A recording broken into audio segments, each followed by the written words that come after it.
early on, the best standout moments for Tulsi Gabbard was, as I predicted before, saying that the apparently brewing war with Iran certainly gives her an opportunity, a window to push the core message of her candidacy, which is getting out of these sorts of wars and certainly not launching into others. She was asked about potential conflict with Iran, and this is what she said.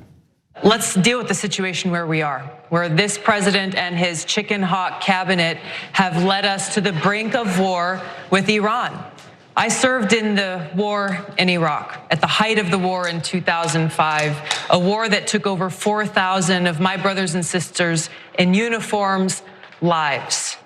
The American people need to understand that this war with Iran would be far more devastating, far more costly than anything that we ever saw in Iraq. It would take many more lives. It would exacerbate the refugee crisis, and it wouldn't be just contained within Iran. This would turn into a regional war. This is why it's so important that every one of us, every single American, stand up and say no war with Iran.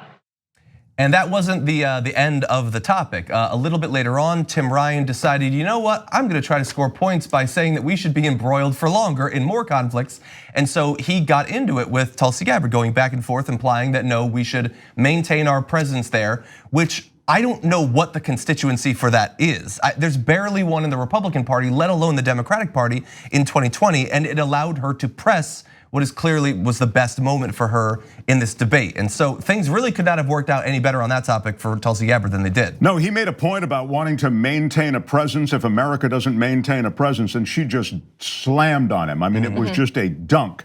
As you would hope anyone would. And right, as a deserved dunk, exactly. I mean, Gabbard's great strength is this stuff, and she showcased it at the beginning, as we were saying, in response even to the first question, but she really let the flag fly there, yeah.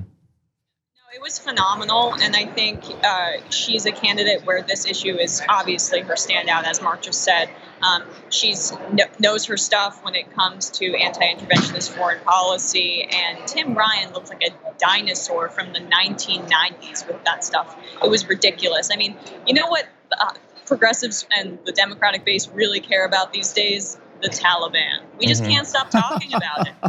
And Tim Ryan needed to hammer that point home. And it's like really reading the electorate super poorly. Yes. Not only did Democrats not want to be involved in international wars at all anymore, but it's independents and Republicans. We're seeing Laura Ingraham and Tucker Carlson cautioning Trump against getting involved in Iran.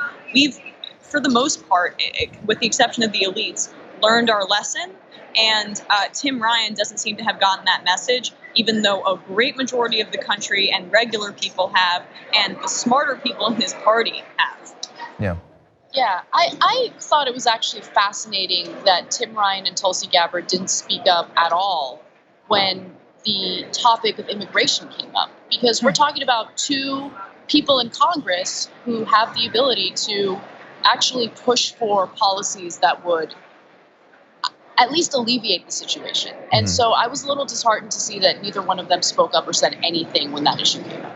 Well, and look, to be fair, again, I mean, there's so many people on stage, but look, Cory Booker would interject when he felt like he needed to say something. And I thought that was a perfect opportunity for Tulsi Gabbard to showcase policies other than her strengths on foreign policy. But to be fair also to them, Cory Booker loves the spotlight, and he's very good at interrupting, and he has a practice in it, you know. So there's a junkyard dog quality to some of these things in these debate situations where you do seize the moment, even if it's not really conforming to the rules.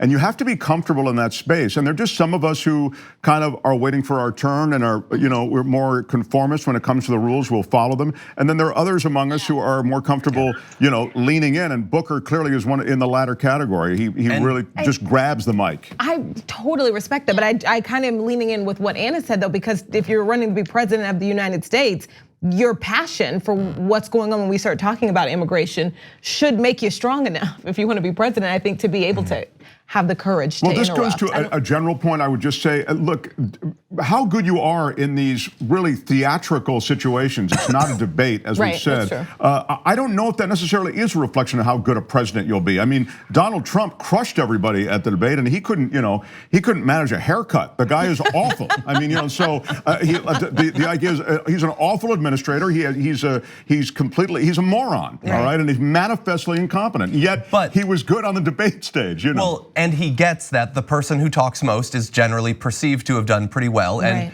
Booker did talk the most, and it wasn't just because he was asked a lot of questions, it's because he cut in. So it's rude, it's not polite, and there's also basically no penalty whatsoever for doing it. So just do it if you can. Yeah. You should. And some of them did. Now, he's actually, in this topic, I think, when they did the second raise your hand thing, it was, would you rejoin the Iran nuclear accords? And he was the only person on the stage not to raise his hand. Even Tim Ryan raised his hand. So on this issue, and I understand he says he wants a better deal or whatever, but I don't think that in any way he should tie himself to effectively the Trump policy on Iran, especially at a moment of so much tension between us and Iran. But this was a tactical move on his part also. That was also a super clever, in a kind of weird way, move that he was making. But yeah, got a chance to talk. You're right. Because by not raising his hand, they came to him, and now he said, well, of course, I would agree to that deal, but I would actually want to shoot for a better deal. In other words, he should have just raised his hand. He should have just raised his hand, exactly. But instead, he wanted the podium. He wanted more podium time. Yeah. Well, just one more thing on that, and I don't want to speak for Annie here, but I think something that maybe she was touching on is that both Tim Ryan and Tulsi Gabbard are one-issue candidates, really.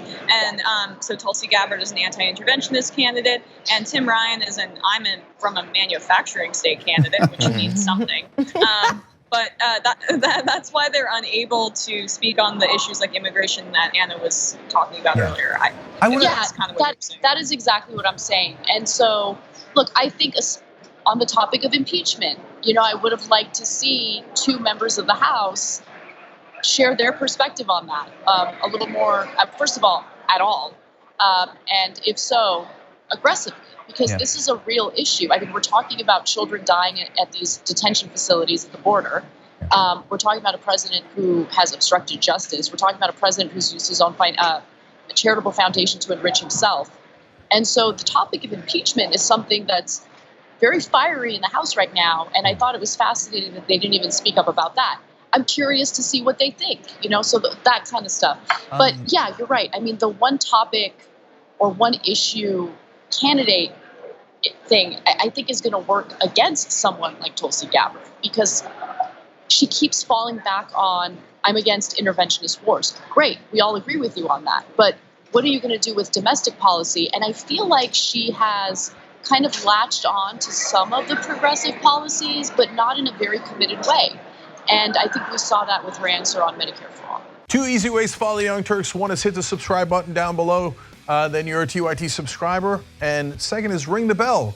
And when you do that on YouTube, you're notified of our videos.